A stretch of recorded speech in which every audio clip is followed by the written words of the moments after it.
Hello friends, स्वागत है आपके अपने class 10th-12th only YouTube channel पर।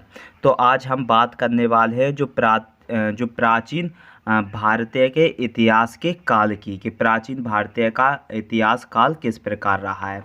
तो अगर आपने इससे जो पहले मैंने इसकी कुछ वीडियो करा रखी है, कुछ तिथियों की वीडियो करा रखी है, अगर आपने उन वीडियो को नहीं देखा है तो जाकर देखकर आइएगा, क्योंकि उनमें बहुत इंपॉर्टेंट तिथियां बताई हैं, डेट्स के अनुसार जो घटनाएं हुई हैं, जो स्थापनाएं हुई हैं, उनके बारे में चर्चा की है। अगर आप चैनल पर नए हो तो चैनल को प्लीज़ सब्सक्राइब कर लो और बेल आइकन को ऑन कर दो, जिससे कि मैं कोई भी वीडियो अपलोड करूं तो सबसे पहले आपके पास पहुंच जाए। क्योंकि ये जितनी भी वीडियो मैं इस पर अपलोड करता हूं वो सारी वीडियो क्या होती हैं, इंपॉर्टेंट्स वीडियो प्रोवाइड करता हूं। तो चलो आज हम स्टार्ट करते हैं। क्या बात आज हम किसकी बात करने वाले हैं? जो प्राचीन भारतीय इतिहास के जो काल की बात करने वाले हैं। ठीक है, तो सबसे पहले जो प्राचीन भारतीय इतिहास के काल में सबसे पहले कौन सा काल रहा था? तो वो चला था प्रागैतिहासिक काल चला था। कौन सा चला था? प्रागैतिहासिक काल में बात करें तो प्रागैतिहासिक काल में ये जो प्रागैतिहासिक काल वह काल था जिसके लिए कोई लिखित सामग्री उपलब्ध नहीं थी, कोई लिखी हुई सामग्री उपलब्ध नहीं थी प्रागैतिहासिक काल में, और जिसमें मानव का जीवन अपेक्षाकृत कैसा था? अपेक्षाकृत था, अपेक्षाकृत और पूर्णता सभ्य नहीं था। कैसा था? जिसमें मानव का जो जीवन अपेक्षाकृत पूर्णता सभ्य नहीं था, और उसे हम क्या कहते हैं? प्रागैतिहासिक काल कहते हैं। क्या कहते हैं? प्रागैतिहासिक काल कहते हैं। तो प्रागैतिहासिक काल की बात करें, ये प्रागैतिहासिक काल वह काल था जिसमें क्या था? जिसमें कोई लिखित सामग्री उपलब्ध नहीं थी, और जिसमें जो मानव का जो जीवन था वो एक अपेक्षाकृत पूर्णता सभ्य नहीं था। अपेक्षाकृत पूर्णता बोले तो किसी पर निर्भर नहीं था। ठीक है, क्या नहीं था? अपेक्षाकृत पूर्णता सभ्य नहीं था, किसी पेड़ पौधों जीव जंतु पर निर्भर नहीं था। और प्रागैतिहासिक काल था क्योंकि उस समय बताया जाता है प्रागैतिहासिक काल में जो मनुष्य हुआ करते थे उन्हें क्या नहीं थी? समझ नहीं थी, भोजन की समझ नहीं थी, किस प्रकार भोजन उत्पन्न होता था। तो उसे आदि मानव काल भी कहा जाता है। ठीक है, कहा जाता है। ठीक है, प्रागैतिहासिक काल को। अब इसके दो पॉइंट ऑफ हैं, इन दोनों की चर्चा करेंगे। कहा जाता है इस काल का जो इतिहास कैसा है? पुरातात्विक साधनों से ज्ञात होता है। कैसे होता है?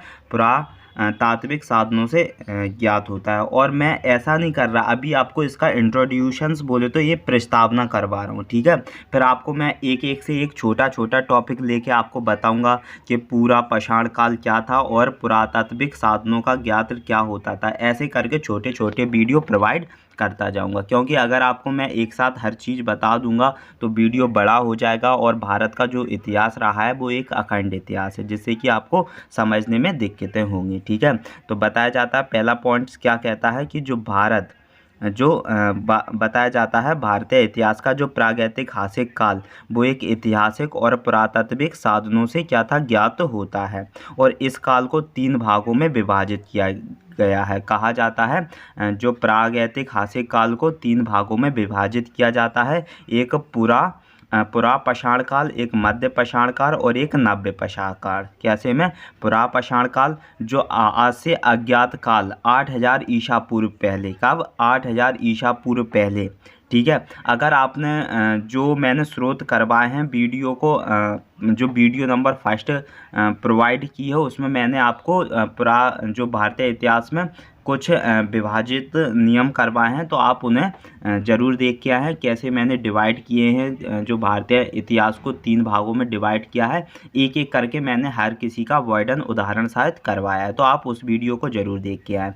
ठीक है, क्योंकि बताया जाता है कि जो प्रागैतिहासिक काल है इस काल को 3 भागों में क्या विभाजित किया गया है। जो पुरा पाषाण काल था, कौन सा? पुरा पाषाण काल था, इसे हम आज से 8000 ईसा पूर्व पहले हुआ करता था। और जो मध्य पाषाण काल था वो 8000 ईसा पूर्व से 4000 ईसा पूर्व के बीच में जो चला था काल उसे मध्य पाषाण काल कहते हैं। और नव पाषाण काल की बात करें तो नव पाषाण काल 400 ईसा पूर्व से 2500 ईसा पूर्व के बीच में चला था। तो पूरा आपसे पूछ लिया जाए कि प्रागैतिहासिक काल में को 3 भागों में विभाजित किया गया है। पहला पुरापाषाण काल जो 8000 ईसा पूर्व से पहले अज्ञात किया गया है, और बताया जाता है जो मध्य पाषाण काल है वो 8000 ईसा पूर्व से 4000 ईसा पूर्व के बीच में चला है, और जो नव पाषाण काल है वो 4000 ईसा पूर्व से 2500 ईसा पूर्व के बीच में चला है। कौन सा? नव पाषाण काल। ठीक है, अब बात करेंगे हम किसकी?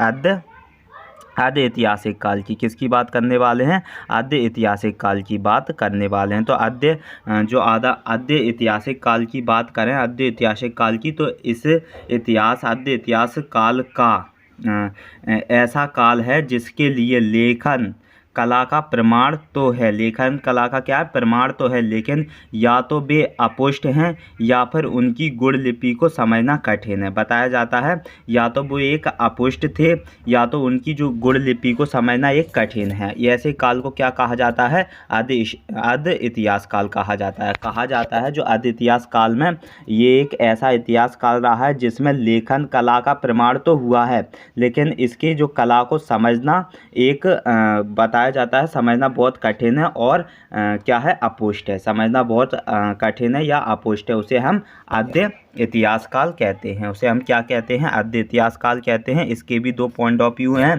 पहला कहा गया है इस काल के इतिहास लेखन के लिए साहित्यिक और पुरातात्विक साधनों का प्रयोग किया गया है, और इस काल के कहा जाता है इस काल के इतिहास के लिए जो साहित्यिक और पुरातात्विक साधनों का क्या किया गया है?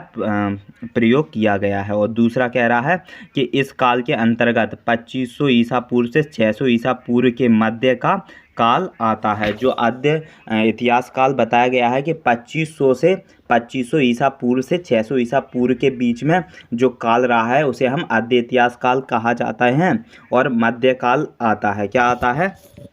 मध्यकाल भी आता है। कहा जाता है इस काल में जो आद्य इतिहास काल में क्या है? लेखन कला का प्रमाण तो हुआ है, लेकिन उसे समझना बहुत कठिन है। ठीक है, या समझ नहीं सकते। ठीक है, ऐसे काल को ही आद्य इतिहास काल कहा जाता है, और इस काल के इतिहास लेखन के साहित्यिक पुरातात्विक साधनों का प्रयोग किया गया है। और इस काल के अंतर्गत ही क्या आता है? 2500 ईसा पूर्व से 600 ईसा पूर्व के मध्य का काल आता है। ठीक है, जो अगर आपसे पूछ लिया जाए कि आद्य इतिहास काल कब से कब तक रहा है, तो 2500 ईसा पूर्व से 600 ईसा पूर्व के मध्य जो काल रहा है उसे हम आद्य इतिहास काल कहते हैं। क्या कहते हैं?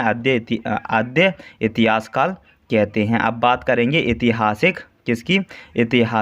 ऐतिहासिक काल की। किसकी बात करेंगे हम? ऐतिहासिक काल की बात करेंगे। तो ऐतिहासिक काल को कहा जाता है जिस काल के लिए लिखित सामग्री उपलब्ध है, जिस काल के लिए लिखित सामग्री क्या है? उपलब्ध है, और जिसमें मानव सभ्य बन चुका है, और जिसमें क्या बन चुका है? जिसमें मानव सभ्य बन चुका है। उस काल के अंतर्गत 600 ईसा पूर्व के बाद का काल आता है। 600 ईसा पूर्व के बाद का काल आता है जिसे ऐतिहासिक काल कहा जाता है। जिसे क्या कहा जाता है? ऐतिहासिक काल कहा जाता है। कहा जाता है ऐतिहासिक काल कब से कब तक रहा है? उस साल के अंतर्गत जब 600 ईसा पूर्व के बाद का जो काल आता है उसे कौन सा काल कहा गया है? ऐतिहासिक काल कहा गया है। कौन सा काल कहा गया है? ऐतिहासिक काल कहा गया है। ठीक है, इतना आप समझेंगे। और ऐतिहासिक काल में ही लिखित सामग्री उपलब्ध है, और जिसमें मानव सभ्य भी बन चुका है। मानव सभ्य बोले तो मानव कैसे बन चुके हैं? समझदार बन चुके हैं। और उस काल के अंतर्गत जो 600 ईसा पूर्व के बाद बोले तो पूर्व के बाद का जो काल रहा है उसे हम ऐतिहासिक काल कह देते हैं। तो ये भारतीय इतिहास काल का बोले तो भारतीय इतिहास का जो काल रहा है वो कुछ इस प्रकार रहा है। किस प्रकार रहा है? प्रागैतिहासिक काल, और फिर आद्य ऐतिहासिक काल, और फिर ऐतिहासिक काल। अगर आपसे पूछ लिया जाए तो जो प्रागैतिहासिक काल है वो 3 प्रकार विभाजित है, और ऐसे भी पूछ लिया जाए कि प्रागैतिहासिक काल कब से कब तक रहा है, तो 8000 ईसा पूर्व से पहले से और 2500 ईसा के बीच का जो काल रहा है उसे हम प्रागैतिहासिक काल कहते हैं। और आद्य ऐतिहासिक काल पूछ लिया जाए तो 2500 ईसा पूर्व से 600 ईसा पूर्व के बीच का आद्य ऐतिहासिक काल रहा है, और ऐतिहासिक काल पूछ लिया जाए तो 600 ईसा पूर्व के बाद का जो काल रहा है उसे हम ऐतिहासिक काल कहा जाता है। ये मैंने आपको शॉर्ट फॉर्म में बता दिया है, ठीक है। कितना बिल्कुल शॉर्ट फॉर्म में बता दिया है कि प्राचीन भारतीय इतिहास का काल कुछ इस प्रकार रहा है, ठीक है। अब इसके जो ऐतिहासिक काल है जैसे अद्वितीय काल है, इसका मैं एक अलग से छोटा सा वीडियो आपको प्रोवाइड करूँगा जिसमें एक एक काल को रखूँगा और आपको बहुत अच्छे से समझ में आएगा, क्योंकि मैं धीरे धीरे से रिलेट कर दूँगा। अगर आपको एक वीडियो में समझा दूँ तो आपको नहीं समझ में आ गया। अब आपको इतना तो पता चल गया कि कौन सा जो काल रहा है वो कब तक रहा है, ठीक है। और कितने काल थे, 3 काल थे, कौन कौन से? प्रागैतिहासिक काल, आद्य काल, आद्य ऐतिहासिक काल और ऐतिहासिक काल रहा है, ठीक है। ये काल अपने रहे हैं और कब से कब तक रहे ये भी आपको समझ में आ गया है, ठीक है। तो आज के लिए इतना ही रहने देते हैं। आई होप आपको बहुत अच्छे से समझ में आया होगा। तो प्लीज़ वीडियो को लाइक कर दें एंड अपना फीडबैक शेयर करें, ठीक है। और अगर आप चैनल पर नए हो तो चैनल को ज़रूर सब्सक्राइब कर लें और बेल आइकन को ऑन कर दें, क्योंकि मैं इस चैनल पर ऐसी वीडियो प्रोवाइड करता रहता हूँ। तो आज के लिए इतना ही।